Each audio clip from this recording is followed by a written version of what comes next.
Assalamualaikum warahmatullahi wabarakatuh.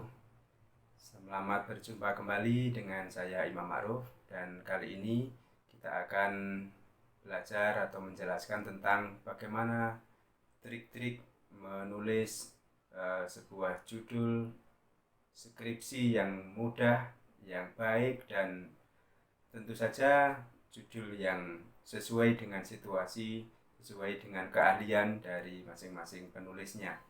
Pada saudara-saudara yang sedang menulis skripsi, terutama yang skripsi berbahasa Arab, mungkin ini bisa disimak untuk mendapatkan trik-triknya supaya menulisnya bisa dilakukan dengan cepat dan bisa segera selesai. Baik, yang pertama, untuk menulis sebuah skripsi yang baik, kita perlu membuat sebuah judul yang sesuai. Bagaimana cara untuk menemukan judul yang sesuai? Simak berikut ini. Yang pertama, untuk judul yang sesuai, kita harus memiliki bidang dulu. Menentukan bidang yang Anda senangi. Tentu kalau di dalam bahasa Arab itu memiliki beberapa bidang. Setidaknya 2 bidang utama, yaitu linguistik, dan juga yang kedua kita bisa memfokuskan pada aspek pendidikan atau pembelajarannya. Jika Anda dari pendidikan bahasa Arab, mungkin Anda bisa fokus ke pendidikan atau juga bisa ke linguistiknya. Nah, ini perlu dipetakan. Nah, di dalam bidang linguistik ini setidaknya ada nahwu, kemudian ada sorof, kemudian ada balaghah, lalu ada juga di sana ada maharoh. 4 maharoh itu yang istimak, kalam, kiroah, kitabah. Masing-masing bisa dijadikan fokus penelitian. Lalu yang berikutnya adalah yang terkait dengan kependidikannya. Di bidang pendidikan kita bisa fokus, misalnya Anda mau fokus kepada strateginya, Anda mau fokus ke kurikulumnya, Anda mau fokus ke pembelajaran, media pembelajarannya, mungkin Anda fokus ke evaluasinya, mungkin Anda fokus ke gurunya, teori tentang guru, Anda fokus kepada peserta didiknya. Ya, di sana banyak teori tentang peserta didik. Anda mau fokus tentang hal-hal penciptaan lingkungan dan sebagainya, atau bi'ah lugawiyah dan seterusnya.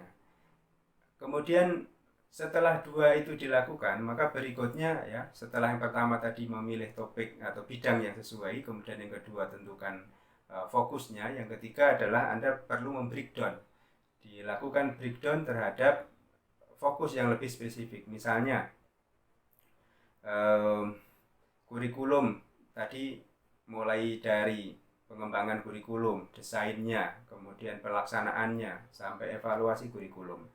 Strategi juga begitu, pemilihan strategi ada, kemudian penerapan strategi ada, kemudian pengembangannya juga ada. Begitu juga evaluasinya. Jadi rata-rata itu bisa dilihat dari perencanaannya, pelaksanaannya, evaluasinya.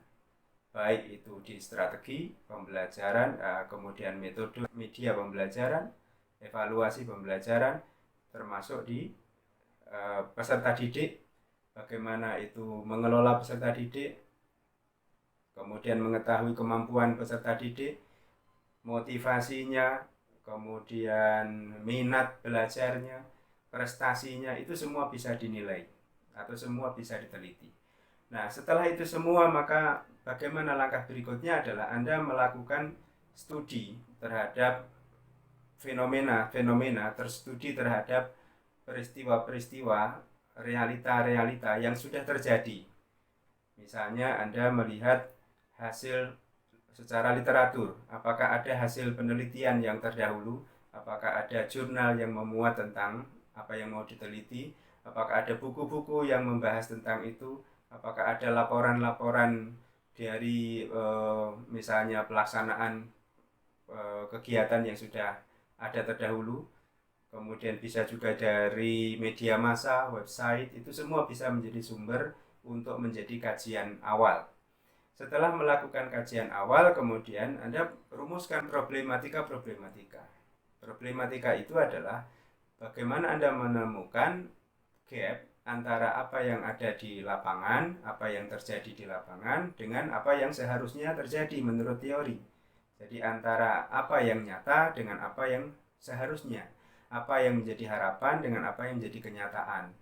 Ada yang menurut teori dan ada yang menurut prakteknya. Itu adalah yang mau dilihat sebagai sebuah masalah.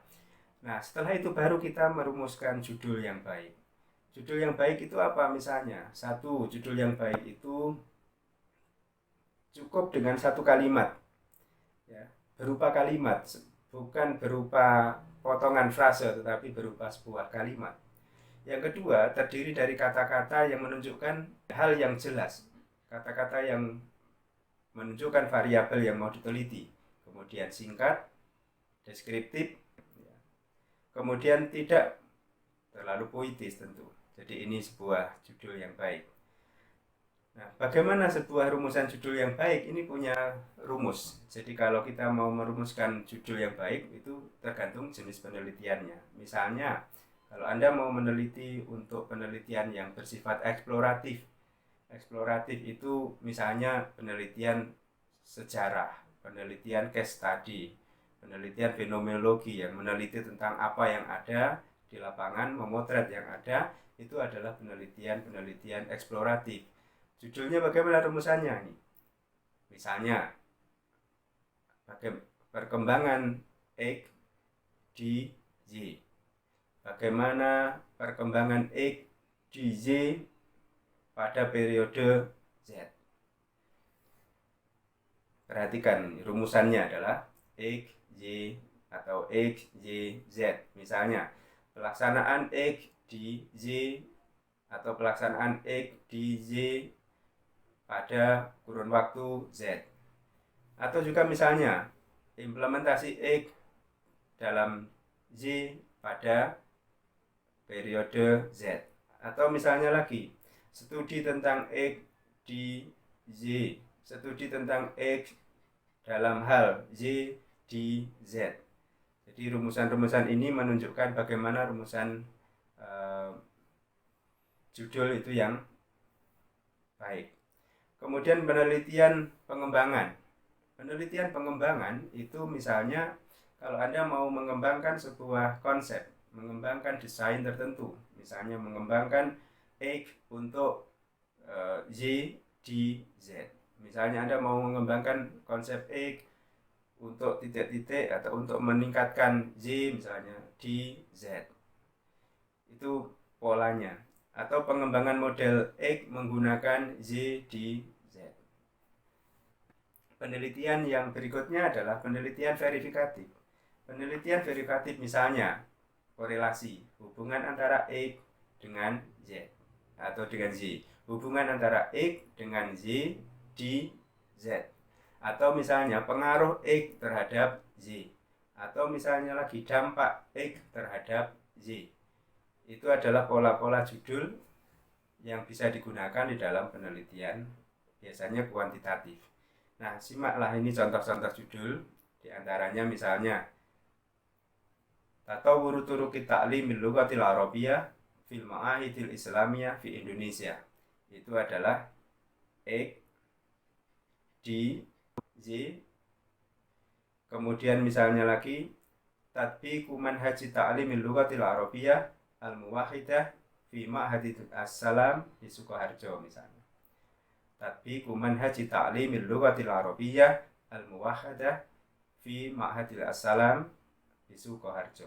Atau misalnya lagi tatwiru wasaili ta'limil lughatil arabiyyah fi internet misalnya. Atau tatwiru wasaili ta'limil lughatil arabiyyah fil YouTube litarqiyati maharatil kalam lil mubtadiin.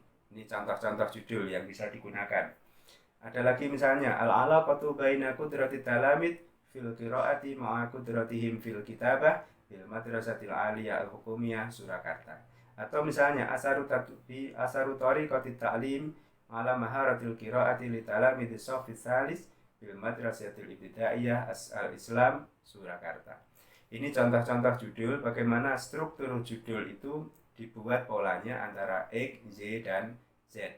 Bisa X terhadap Y, bisa X di Y, atau X untuk melakukan Y di Z. Begitu dan seterusnya. Saya kira itu sementara untuk judul yang baik. Jadi kalau Anda mau membuat judul baik, coba perhatikan beberapa trik tersebut. Baik. Sekian, terima kasih. Sampai ketemu lagi pada materi berikutnya. Assalamualaikum warahmatullahi wabarakatuh.